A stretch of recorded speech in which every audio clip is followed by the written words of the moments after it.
Welcome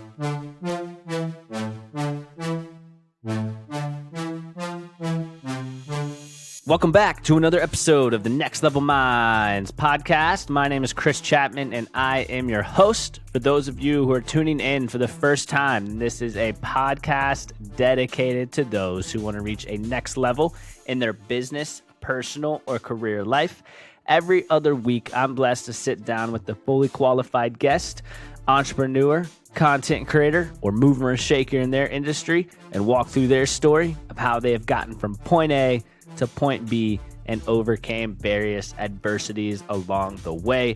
Now, before we dive into today's episode, I just wanted to go ahead and reiterate my main goal, which is to impact over 1 million people by helping them reach a next level. So if you have not done this already, please take the time to subscribe to Next Level Minds on Apple Podcasts. Share this episode with a family member, friend, or colleague who you think will get some value from it. And if you're really feeling special, please leave a review of Next Level Minds on Apple Podcasts and let me know what you think. Now on to today's episode. I'm sitting down with Kelsey Chapman, who is an author, podcaster, and personal cheerleader to women building their dream life and business. She also just wrote an amazing book called What They Taught Me, Recognizing the Mentors Who Will Take You From Dream to Done. This book was just released February 9th of 2021, so I'm pumped to dive into her book. Also, what it was like writing it. And then Kelsey and I are also going to chat about just learning lessons and failures that she has experienced and ways that she's overcame them. So I'm confident all the listeners out there are going to get a lot of value from her story and her book that she just wrote. Other than that, wanted to go ahead and say that, as we always say here at Next Level Minds, your mindset is your greatest weapon for the battle of success.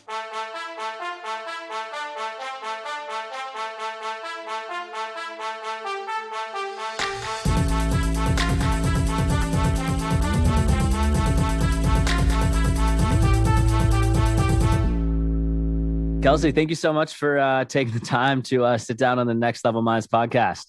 Thank you for having me. I'm pumped to be here today. Yeah, no, I'm super excited, and I'm even more excited that we just happen to have the same last name. I think that's pretty crazy. So yeah, the Chapmans have to, band together. Yeah, that's what I get a lot of emails to be on the podcast just because it's starting to grow more. And when you emailed me, I was reading through it, and then you said, same last name, have to stick together. I was like, this is so funny. So. Yeah, no, that's awesome. How's your week been so far, though? Good. Just staying warm. It's obviously snowing pretty much everywhere except where you are. And so I'm just staying warm with our 10 inches of snow on the ground. Yeah, no, absolutely. Yeah, I was telling you earlier before we started, it's not snowing here. It's just like some cold rain and ice. So hopefully we'll get some snow, but probably not, type of thing. So. Yeah, I can send it your way. I'm ready for it to leave at this point. That's funny. Yeah, I feel like people that don't get it a lot, like Nashville, for example, they're like, oh, this is cool for a day, but let's get rid of this thing. Yeah, let's move on. Okay. I'm trying to get some cabinets installed in my house, and it keeps getting pushed back because of the snow. So I'm ready for it to move on. Yeah, definitely. So before we dive into some questions here about your background, I saw on LinkedIn that you said you're surviving 98% off iced coffee. So do you have a favorite iced coffee, or usually just stick to the regular? Oh, do I have a favorite iced coffee? So the perfect recipe that I think everyone should be aware of is a grande iced coffee. For all of you Starbucks haters out there, hear me out. This is so good. A grande iced coffee, no classic syrup, 1 pump of mocha, 1 pump of vanilla, and cream. But you don't want that classic because it would be way too sweet at that point. So just make sure you say none of that. And you know what? It might be a little extra to order it that way, but it tastes like chocolate milk and coffee combined, and you will thank yourself. That does sound really good.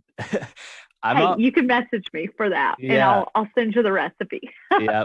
When I was in college, I was very just skeptical to order those type of, I guess, quote unquote, girly style coffees in front of people because they yell out your name like, Chris, we have, the double mocha latte. So I would always go to the person behind me and say, hey, I'll give you $5 if you can order this for me. So now I'm definitely past that phase, but yeah. So Hey, no shame. Order your chocolate milk and call it a day. Absolutely. But yeah, I'll have to put that recipe in the show notes because that sounds really good. It's pretty good. Spoken from a former barista in my post-college finding myself season of life. So I learned exactly what I liked. Did you just kind of put that together like when you were working in the coffee shop, or how did that? I think somewhere along the way, I used to be just a standard iced coffee girl, and I kind of tinkered, and that's where I arrived. I love it. So really exciting stuff. Your book launched February 9th, so that's really exciting. Yes. Congratulations on that. Thank I would love you. if you could just tell us before we kind of touch on your story a little bit, just about the book and, some themes in it, because I'm sure some of the listeners would love to hear it. Totally. Well, I just wrote a book called What They Taught Me, Recognizing the Mentors Who Will Take You from Dream to Done. And, I've dreamt of being a writer since I was a little girl. I really got started in this digital marketing online business space really to propel my writing career forward. It's the one consistent dream I've had since day one. And I'm someone with like 15 dreams a day. And so when I got into this online space, I really only made a platform here in order to write. And so I thought, hey, let's start with a blog. Maybe this can build into something. We can show like a proof of concept to publishers. And here we are 6 years later. It is not for the faint of heart, but when I finally sat down to write this book about mentorship, which is like the least sexy topic out there, but I promise you it's powerful. I sat down to write this book about mentorship, and I actually didn't know what I'd write. I really just sat down to write. And this is what came out of me, and it made so much sense. As I started writing and had that first chapter about Linnell, who loved me super sacrificially when it cost her something, when it was totally inconvenient to invest in me, I realized, wow, I've had these people do this in my life and my career. And I think a lot of people our age are asking, how do I find a mentor? How did you find these mentors? So I started kind of writing these stories of these people who have invested in me. And I realized as I was writing, well, this is kind of my life message. I mean, this has played into my career too. It's allowed me to turn around and be a mentor. And so because I've had these people model for me, hey, I'll pass along everything I know so that you can get ahead. It's shown me how to do that for someone just a few steps behind me. And so it's really woven into everything I do. But I wrote my stories in a book called What They Taught Me. And it's been really fun to get it out into the world. Yeah, absolutely. And I've seen like a lot of your Instagram pictures of just holding up the book. I mean, obviously like so exciting that you just got that launch. So it is so fun to have it out into the world. I've never worked harder for a $15 product in my life. Wow. That's really cool too, that you mentioned you had that dream ever since, you were little, because it's almost like now that it's finally coming to fruition, obviously that's so much excitement behind that dream. So yeah, it is. It's wild. Like some days it doesn't feel real, or sometimes it feels kind of like quiet and anticlimactic of like, oh, like it's done. Okay, now what do I do? And so it's been an interesting season and brought up a lot of identity stuff. I dreamt of writing. I didn't necessarily dream of selling my stories. No author gets into writing for the selling side of it, right? And so that has been really interesting because I can sell an e-course or a service all day long, but selling my stories is interesting. It's brought up a lot of kind of internal work I've had to do. Yeah. Yeah, I totally agree. So going on your background a little bit, obviously you had that dream to write the book, and I know now you're a published author and you're obviously really involved in your space just from a media standpoint, really empowering people to reach their full life. So I would love if you could just kind of give a background, maybe what your childhood was like and everything like that. Oh yeah, man. Well, my childhood, it is interesting. My parents they are as fun as they come. I grew up on the lake every single weekend. My dad owns a small business. My mom travels for her job. And so I just watched my parents crush it. We definitely had our own unique brand of family pain and heartache. It was certainly not easy. But I think they just modeled for me curiosity. I watched my mom crushing it in her career unapologetically. I watched my dad build business connections super relationally, which I think sometimes the online business space is lacking. That relational component of like doing business with your friends, not just a transaction or a dollar sign. And so I watched this, play out with my parents. And even from a young age, I think I equated money to freedom. I realized I can have a car wash in my neighborhood and make $60, and then I can go to the movies whenever I want.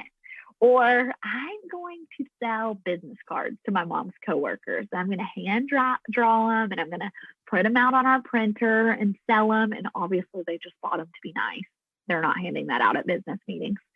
And, I remember Sue McFarland, my mom's boss, bought business cards from me that I handmade. And so I just have always had these little entrepreneurial endeavors to make money because that money provided freedom for me. Yeah. As I kind of got into high school, I worked like a normal job. I was a lifeguard, but then in college, once again, I was crafting these little headbands and belts, selling them in a local boutique. And that was my shopping money. That was my fun money.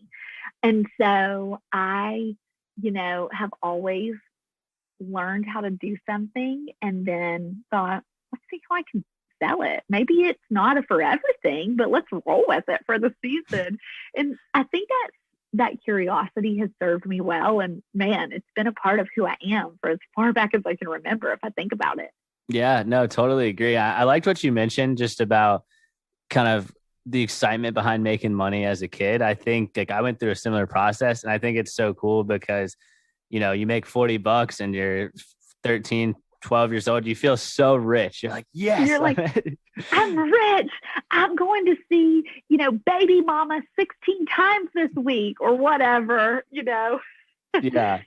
And then that I like the curiosity part too. Like there's that phrase, curiosity killed the cat, but I honestly don't really agree with that phrase because curiosity opens the door for so many opportunities. So yeah, totally. I am 100% with you. Curiosity is a good thing and highly valuable. So you mentioned online business and maybe the relationships aren't really there as much. I'm honestly just curious right now with Zoom, working from home. Like I've sat behind a computer meeting customers for 11 months now, which normally would be in person. So kind of what's your advice there? Any strategies you have to build that relationship? Yeah, I think you can still maintain relational connection, but 5 minutes at the beginning of a Zoom call of how are you doing? How are your kids? Hey, I know you have 3 kids at home while you're trying to maintain this call, and they're probably going haywire in the back room. You doing okay? I was on a Zoom call yesterday with my business coach, and my husband walked in, didn't realize I was on the call, and started changing in front of the camera. And I was like, so sorry. The guy was like, hey, I'm a dude. It happens. I've seen it. So it's just a unique season. And I think if you take a moment to just acknowledge, like, hey, how's your current life situation going on? It's a lot different than normal. That acknowledgement goes a long way. And then, operating in the e-course space, the digital marketing space, you work with a lot of affiliates in my industry. And so affiliates can quickly become dollar signs and like, okay, if I connect with you, you're going to make me money. And it's like, it's more than that. I'm used to watching my dad, who runs a flooring company, golf with the builders, because when the builders buy our flooring, that keeps us in business. But that golf game, I don't, Matt, you're a golfer. You're going to have to tell me the right words for it. Clearly I'm not. But that time spent golfing, they're not talking about business on the course. They're just being friends. Right. And I think that's something we sometimes are lacking in this online space is just time and space for personal connection that's not getting straight down to business. And that will carry you because it's when you build that trusted camaraderie with people that you do business with them for 30 years, for 40 years. That's what I want. I don't want someone to just be a dollar sign to me. Yeah, I loved your point about not being transactional, but actually working to build a relationship. Yeah.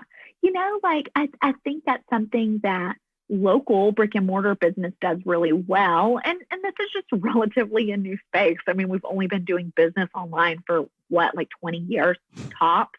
Sure. And even those people who've been in it for 20 years, it drastically shifted between like 2000 and 2010. So really 10 years in the current format. And so it's just different. It's new. And we've got to build in some business etiquette, I guess. Yeah, totally agree. And like every successful sales call I've had and built the relationship first of like, hey, how many kids do you have? How's the homeschooling? Do you have a dog? I hear it barking. Like I hopped on one the other day. We talked for 45 minutes and then he's like, oh, we're coming up on an hour. And then we finalized a partnership and we only talked about it for 2 minutes type of thing. So. Yep. And I think sometimes in people's quest for efficiency, we don't always value those conversations that aren't strictly down to business right away. But I think if we let go of like the constant need for efficiency, we might actually end up landing more deals or gaining more business through sheer relational connection. Yeah, for sure. And going back to your point, you did title it correctly. Golf match, playing golf. Exactly. Yeah, I'm not sure if I said that right. Yeah, I do love golf, but I'm really bad. So it's just a fun hobby for me. Okay, something I definitely want to touch on. 2020, kind of still 2021, like a lot of people lost things, jobs, careers, businesses. I know something that you told me was one of the failures you had was basically having a 6-figure business pretty much disappear overnight. So would you mind elaborating on that? Oh, yeah. Well, man, 2019 was a fun year. Yeah. Just kidding. It was awful. I think 2019 actually set me up to weather 2020 really well. In 2019, I was running an Instagram agency. I'd been running it for like 4 years. I really learned how to maximize and leverage Instagram for my own business because when I got into this online space, I was like, I don't have $100,000 to run Facebook ads. So how do I grow my platform? And I quickly realized how to grow and how to grow a demographic of people or an audience of people within your ideal demographic, people who wanted to follow you. I would target people who followed other authors like me or other e-course creators like me because I thought if they like them, they'll like me. Let's roll with it. And so I ended up building this Instagram agency really through word of mouth. I never, entered this online space to be in digital marketing, although I've had that entrepreneurial spirit since I was really young. And I'd always had teachers say, like, you've got to go into marketing. And I'm like, no, thank you. I'm going to do something more noble with my life. And I just kind of thought of it as sleazy, or I don't know what I thought, but I didn't have, a picture of how I could fit in that mold. But when I realized, I built an audience for myself. And a lot of businesses have a need of growing their audience because when they expand their reach, they can get their product, service, message, whatever in front of more people. This helps people. And so I launched this agency without really calling it an agency at first. I really just had a profile on Upwork. And I quickly became their top Instagram freelancer. At some point, I got kicked off because I took a payment on PayPal and thought my life was over, but my clients came with me. And then I started activating some referral incentives with them. And soon enough, it went from 10 to 20. And by the time I wrapped up shop with an algorithm change in 2019, I had 50 clients a month. So over time, I had my hands on probably 400 Instagram accounts, our team managing them. And then we had about 2,000 students come through my e-course because sometimes when people couldn't afford the done for you services, I would say, hey, here's a tutorial of how to do it yourself. Half the time people would still take the tutorial and say, I don't want to do this. Can I still hire you? I don't want to do that. And so we grew and we grew fast. It was a hardcore lesson in scaling for me and scaling with zero boundaries. I learned a lot in a few years. And I knew Facebook is owned by Instagram. So the writing on the wall was at some point, this will shift to ads only. The only way to grow will be ads. And so I knew it was coming. I would literally onboard clients and say, we're going to ride this wave as long as we can. We're going to grow. And at some point, we're not going to be able to anymore. And one day in April of 2019, I woke up and it was over. You know, my type A clients had already messaged me at 6 a.m. like, have you seen? And so that was it. The only shift I really could have made was to be an ads manager. And I just knew that that was not for me. And so I spent, you know, like 36 hours problem solving. And it was pretty apparent at that point, like, this is it. This is over. There were moments of hope, like maybe we can make it work with VAs overseas. And then there were moments of like devastation of like, no, it's over. But it got really quiet. And I knew I had to message all of my clients. And I needed to pay back like $10,000 to clients who had paid, because I had clients with me at that point who had been with me for 2 years. They'd pay in advance for a year at a time.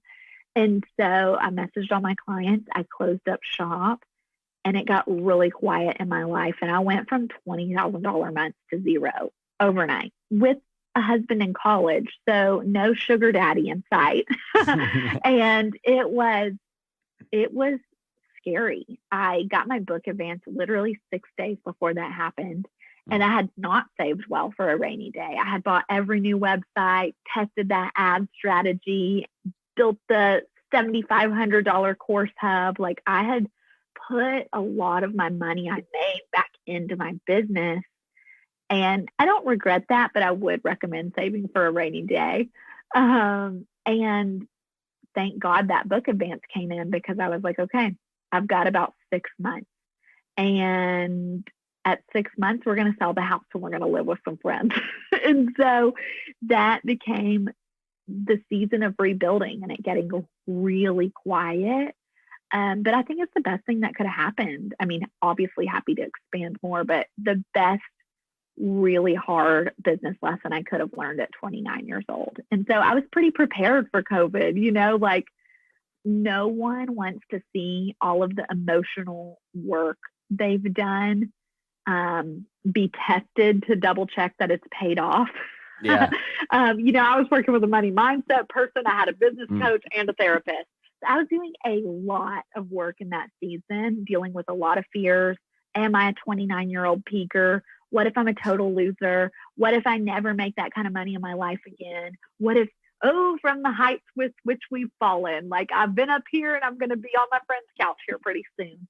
And, you know, it forced me to do a ton of identity work. So when COVID rolled around, I was like, I can do this. Even if I'm leveled, even if I have to start over all over again, I can do it because I've done it before. Yeah. I'm sure COVID, like, obviously it affected you, but I'm sure like, oh, I got this. I've lost some things. We'll be okay. So. Yeah. I mean, my husband ended up getting laid off during COVID, and I might have been a crazy person a year ago when that happened and been like mega anxious, highly stressed, problem solving constantly, but I was able to function with a level of peace in a season where it was hard and unexpected. But I've done that rodeo before at this point, and I know every single time I can rebuild, we can make this work.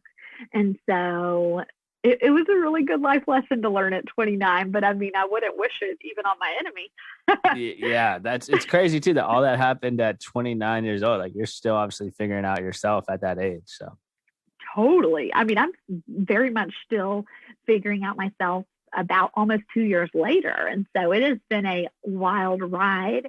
But I do like who I am on the other side of it. You know, I live at a different pace. I set better boundaries. I trust that that abundance will come when I get a little scared. I lived so scared for so long. It was never enough. $20,000 a month were never enough. 50 clients, never enough. Always felt scared making that kind of money. I live with more peace now because that forced me to do the work. Quite frankly, not having built back up to $20,000 months, but I live with more peace and joy and happiness now than I did then. You mentioned something too in that story about like riding a high because you were, you know, crushing it 1 month, and then you had a low, obviously, when things started to crumble. So question wise, like how do you suggest people like don't ride the highs too high and don't ride the lows too low? Because that's something I struggle with. Like if I have a killer sales month, next month I'm like, maybe I could leave a little bit early because I did so well. But then if I'm having a low month, I'm like, oh my God, what do I do? So yeah, Oh any my insight gosh. for us there? It's a wild pendulum to swing on. And Yeah. then sometimes you close a big deal and you're like, what if that's it? Oh my God, when am I going to do that again? How long is it going to take to do that again? And it's like, can it ever be enough? Like, wow.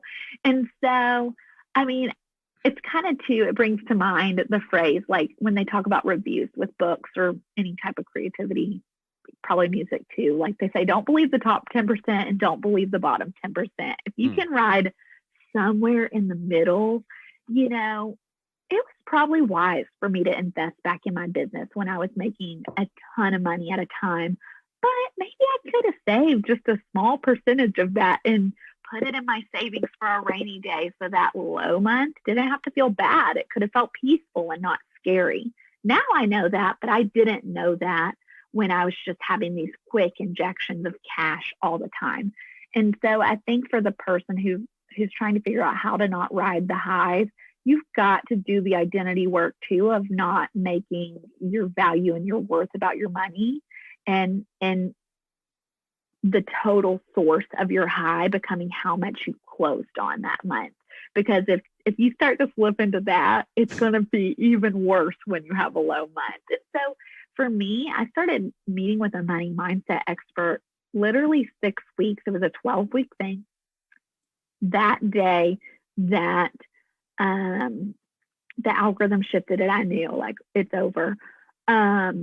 Was like the 6-week mark. It was exactly the middle. I couldn't have predicted it. It was the exact middle of our time together.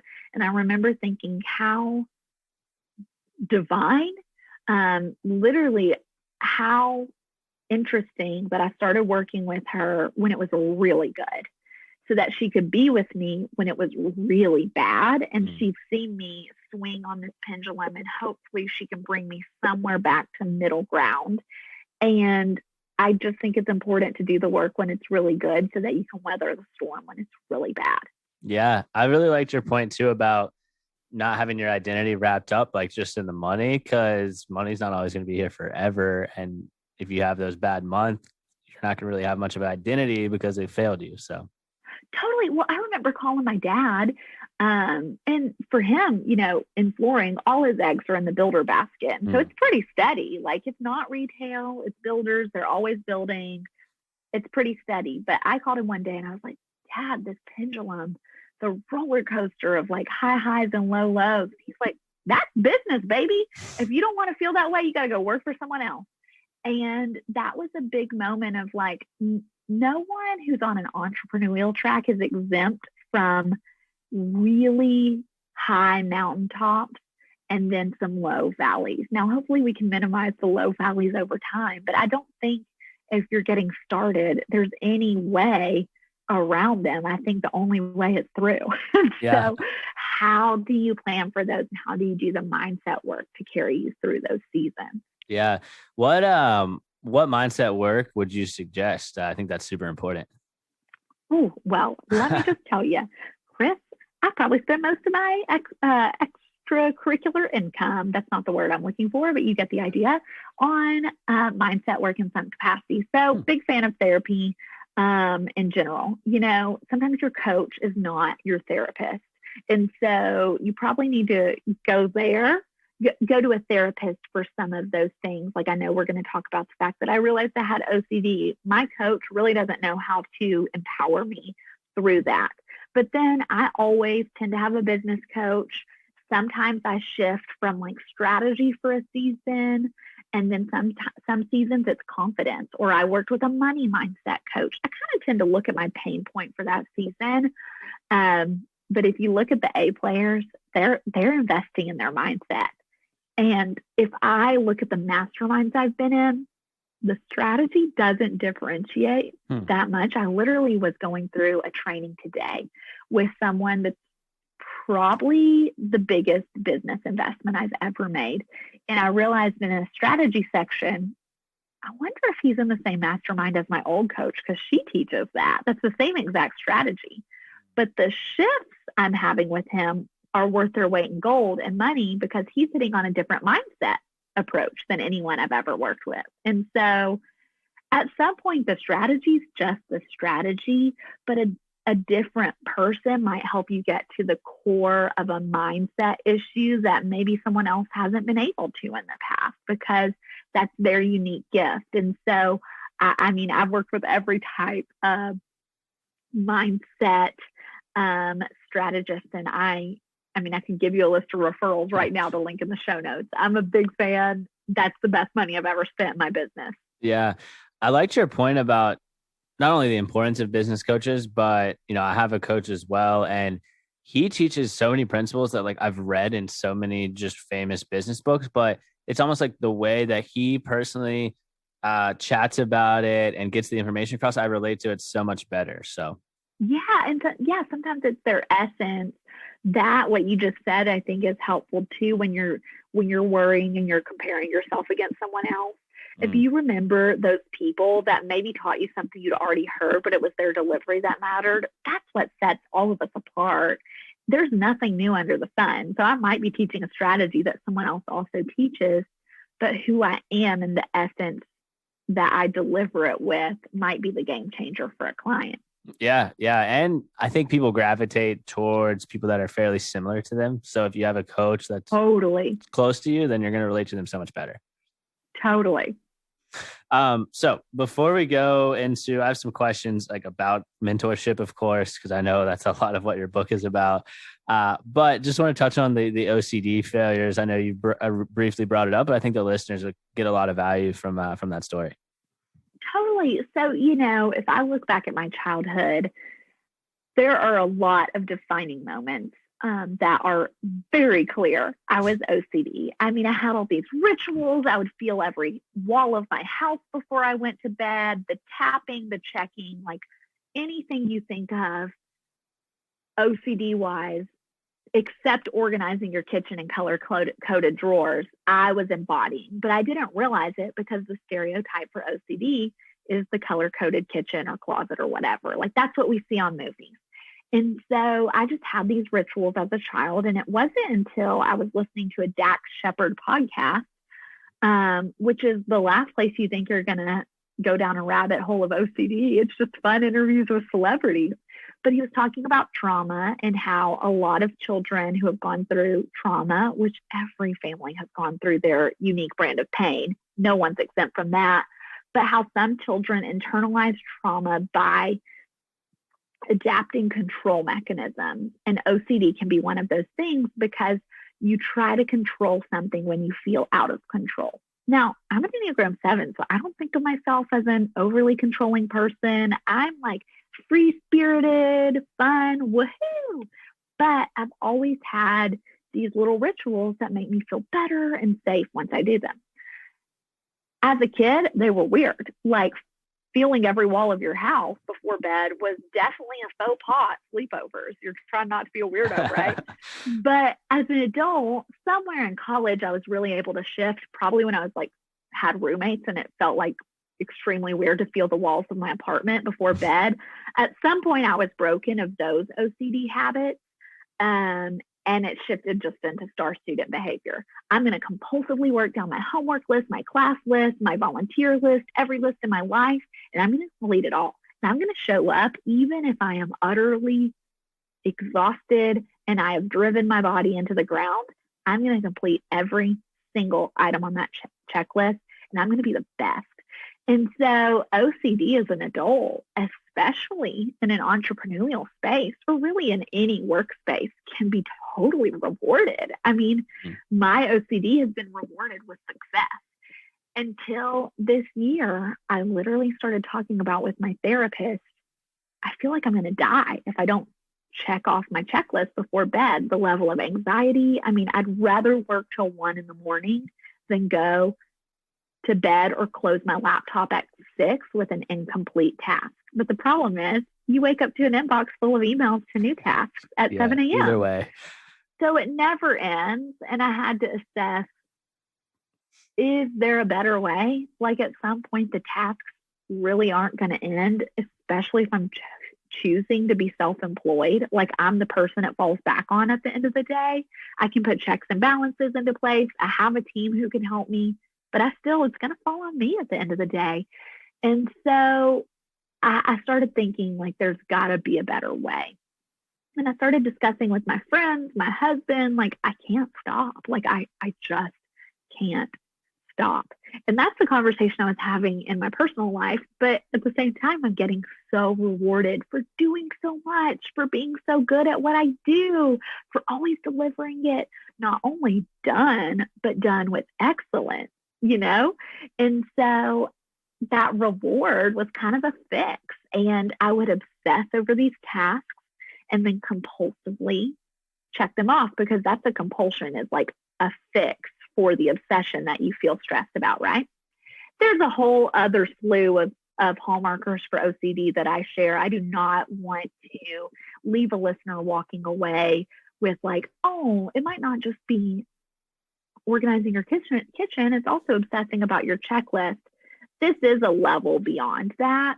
And you can go to the account Obsessively Ever After, I think that's what it's called, and find a laundry list of hallmarkers for OCD that I have totally lived with for 31 years and did not realize anyone else out there dealt with that.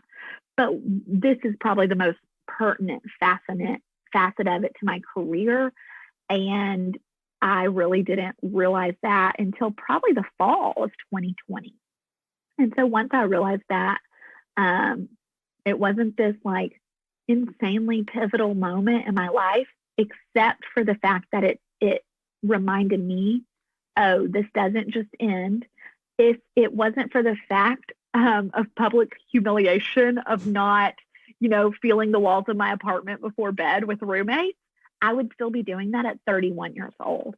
So me obsessing over my to-do list is not just going to end by me wishing it into existence. I have to ruthlessly set boundaries for myself to close my computer at 7 or 7:30 or whatever. There's going to be seasons for running. My whole book launch season for 8 weeks straight, there was rarely a day I closed my laptop at 6. But I have to put a boundary into place to shift back into a normal season. And I am taking off for 9 days next week. Nice. And when I come back, I cannot keep my laptop open past 6 or on weekends, which is hard for me. I like to work. I get a reward from working. It's fun. But I don't like who I am when I work till midnight every night. Yeah. So many cool things to unpack there on that story. And really appreciate you, by the way, sharing that, because I know that's definitely something you went through. I like that you mentioned at the last part about setting boundaries, because OCD, that was essentially a bad habit that you dealt with. Totally. So I think that's so important to set boundaries on those bad habits. And I really did not even learn the word boundary. I mean, I did, but I didn't actually, live it till about 2 years ago. So I'm relatively new. If I can implement boundaries, anyone can. Yeah. And you mentioned just having a therapist and a coach. Like, I think that story is a prime example, just going back to the importance of those type of people in your life. Well, and I think people don't want to put a label on everything. And I think millennials kind of get a rap of like, we're obsessed with therapy. We always talk about our feelings. We always label every issue we have in life and overshare. We really don't talk about OCD that frequently now. It's like, cool, I have a name for it. This will not go away if I just like wish it into existence. Need to set a boundary. Let's move on. And so it was just helpful for me to realize, oh, this is like a real problem and it will rule my life if I let it. And then I could address it healthily. Yeah. Great realization there too, by the way.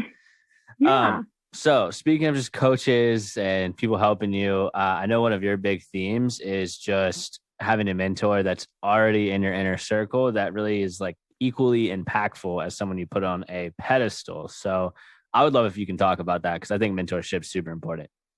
Yeah. I love mentorship. Again, I know it's not the sexiest topic on the planet. I mean, that was even some of the feedback I got when I was pitching this to publishers, was mentorship doesn't sell. And it's like, well, I'll sell it because it's powerful. It's changed my life. And I know there's a felt need for people our age, like, hey, I'd want someone to pass along their wisdom to me, count me in. And so for me, these women, but it could be, you can have a mentor of any gender, but I have my first male mentor right now. The women who have walked the road ahead of me and just navigated it, they certainly haven't arrived. No one's ever going to feel like they've arrived in life, but they have navigated a few steps ahead of me. They can look back and say, hey, swerve right, swerve left. Here's the straightest, clearest path. By all means, sign me up if I can have the straightest, clearest path to fun, freedom, joy, fullness, and avoid pain. Count me in. And so I feel like my mentors have really shortcut my distance to success, whether that's success in relationships, success in my career, success in juggling it all, juggling a career, but also not being obsessed with my career and also having people around my dinner table. I feel like these women have modeled that for me, told me everything they know, and reached back and offered me a hand up when it felt like I was in the trenches. And so I can't help but want to do that for people a few steps behind me.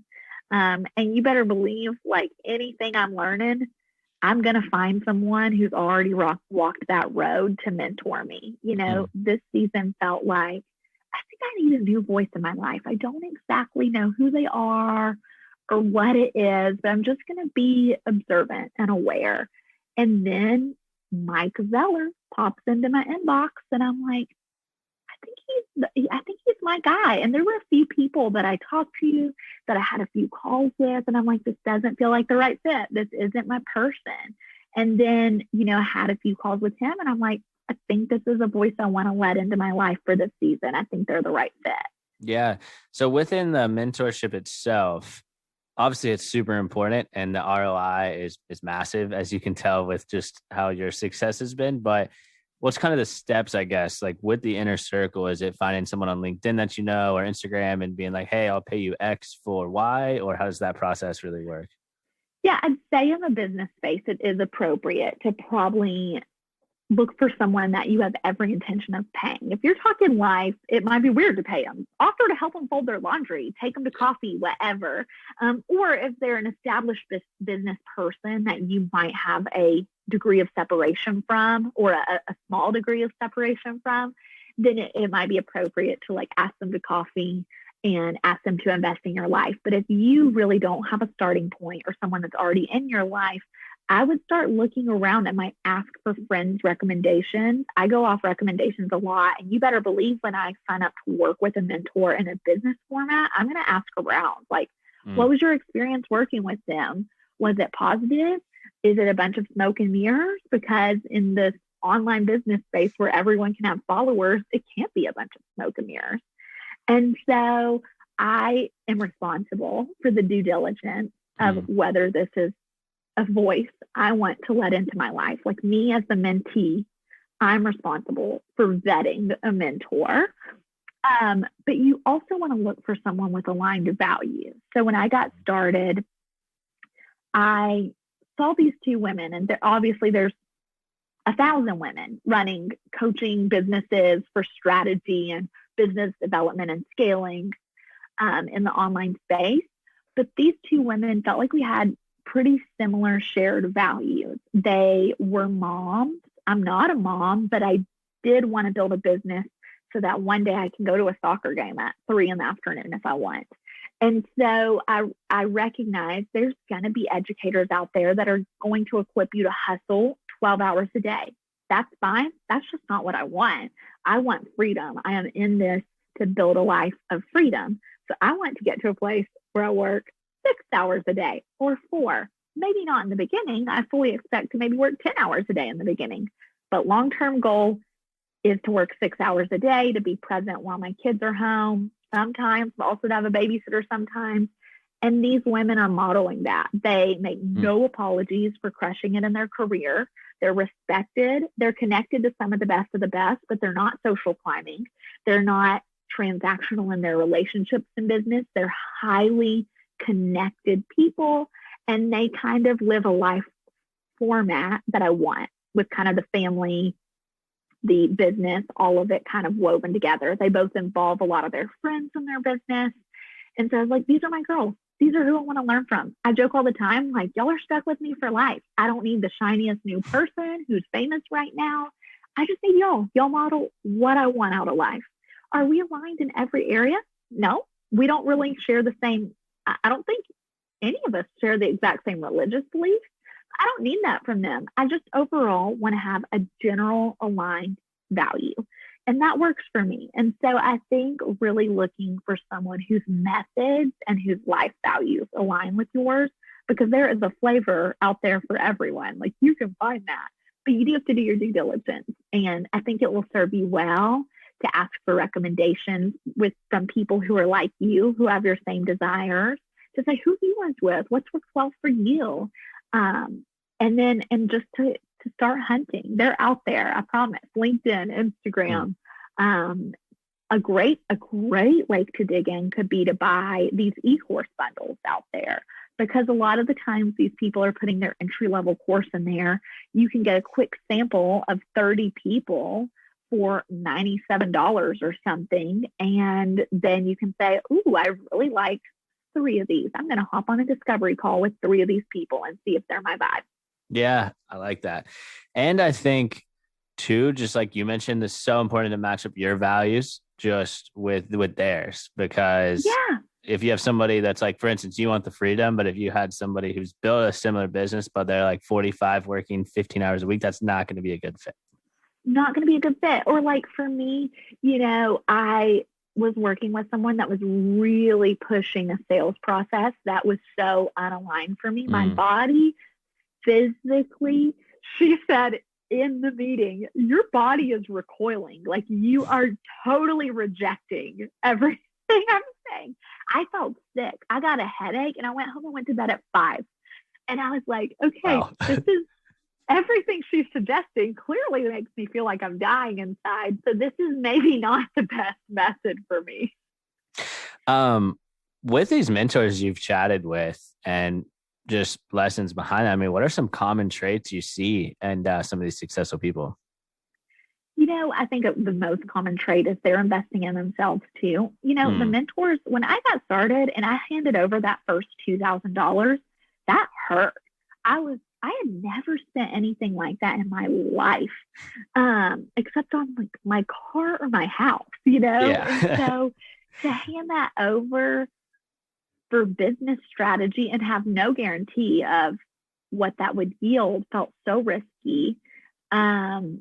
But I knew in that case, Amber, I knew she was in a $30,000 mastermind. So like, not only am I paying for her wisdom, she has an MBA. She's clearly built 2 7-figure businesses. She lays her numbers out. There's no smoke and mirrors. There's 100 people in this program that sing her praises. So I'm seeing that credibility there.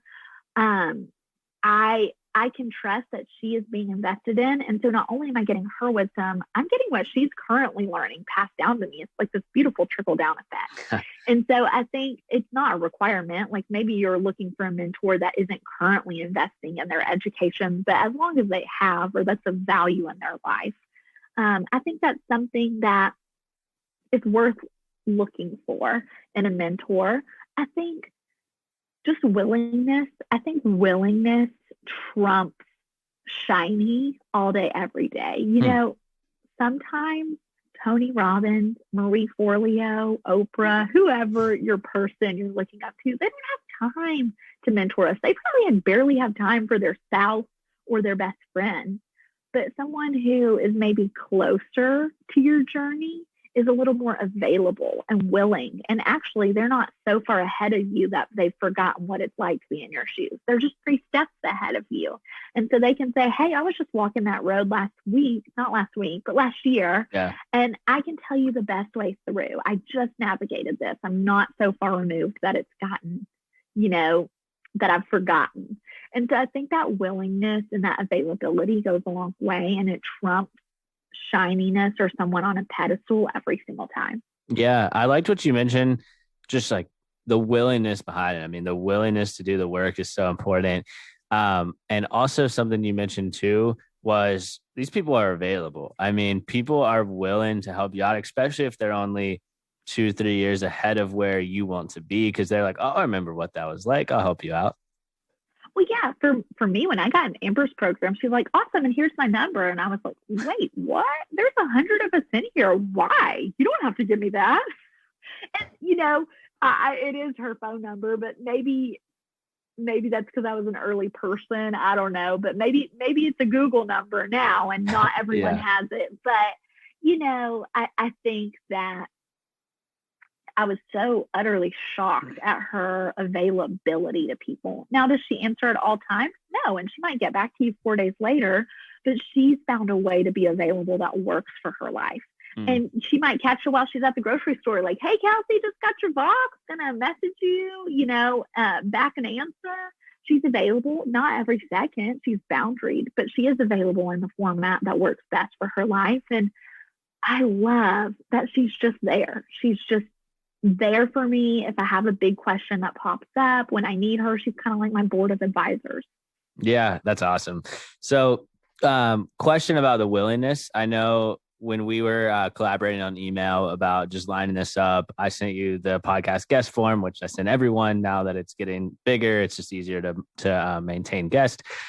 And the question that I ask on there is, what separates you apart from these guests? And you gave such a cool answer that I've never got. You said, I believe my heart is really and my willingness to serve, something around that nature, is really what sets me apart. I love that answer because everyone always just like brags about what they've done, which like I'm kind of looking for, but I'm looking for more like a humility approach. And that one was just perfect. So I'd love if you could elaborate on that. Thank you. Yeah. I am so annoyed by the flexing that is constant in this online space. If I want to hear someone's stats, I can look them up. It's on their bio. It's on their LinkedIn. That's fine. I can look up someone's stats anywhere. And I will tell you my numbers in the sense of, here's who I'm going to share it with. Here's my email list so that your show is also getting in front of my people. I definitely want someone I'm pitching to know that I have these numbers not to flex for my own image, but to serve you and getting you in front of more people. But we can do the flexing somewhere else. I think it is directly reflective of how in this space we can be so transactional. And I, as a podcast host, I get pitches all the time. I'm not actively podcasting at the moment, but I get pitches all the time that it's like, okay, this sounds a lot more about this helping you than you caring about serving my audience at all. And I think podcast guests should be approaching it of like, you are so gracious to open up your platform, your virtual home to me. How can I serve you and your vision and your people? That is what I'm here for. The end, not to make it about me or to flex or to social climb. Yeah. So you're not one of these online individuals that, rents a Lambo, puts it on Instagram. No. Yeah. There's a lot of those out there. It seems like it's getting more and more. But no, I just thought that was a cool response because, like, to your point, I get approached a lot as well. And it's like, hey, I just came out with this and this and this. Like, I want to highlight it. And then you were one of the few that's like, hey, I want to serve your audience. So I thought that was just a really cool response on your end. Well, thank you. Yeah. If you want to get on more podcasts, definitely keep doing that because it stuck out. So last question that I always like to ask here is just with your journey so far of going through a lot of different experiences, what would be that one word to just really describe the success that you've had so far? Fun. I think, I would not be doing this if it felt like a constant grind. Now it's a grind someday. I think my life philosophy is like, there's a season for running and a season for resting. But the second that the overall theme of what I'm doing is not fun, why am I doing it? I can have fun flipping a house, which I actually do consider really fun and might make a second career out of. But if this no longer becomes fun, I trust myself enough to know that I can go make money somewhere. And so I'm going to do this as long as it's fun. I hope I can keep it fun forever. I love connecting with people. People are what I burn for. And so as long as I keep it people centric, I think it's going to stay fun. It can change formats. That's fine. As long as people stay, the main focus, I think it's all fun. Yeah. Yeah. I love that. That's an awesome word. I want to give you a chance to highlight your stuff, obviously your book, if you want to elaborate more on that, and then just whatever you want the listeners to know about. Yeah, so I just released my book. If we are on video at this point, it's right here, Kelsey Chapman, What They Taught Me. And then, you can always find me on Instagram. That's where the real party's at. This year's going to be a fun one. I like to run online business retreats, summits. We've got a few summits coming down the pipes. And then I run Radiant Media, which is a podcast pitching agency that was really birthed out of my annoyance of bad pitches. And so here we are. Yeah, that's awesome. Cool. Well, I'll put all that in the show notes. Definitely want all the listeners to hear that. I'll put the link to your book as well. And I definitely think it'll be a good read for them. Thank you so much, Chris. It was so fun to chat today. Yeah, Kelsey, thank you so much for the time. Well, that's it, guys, for this week's episode of Next Level Minds. Again, thank you so much for taking the time to tune in. And of course, check out Kelsey's book, What They Taught Me. And as we like to say here at Next Level Minds, your mindset is your greatest weapon for the battle of success.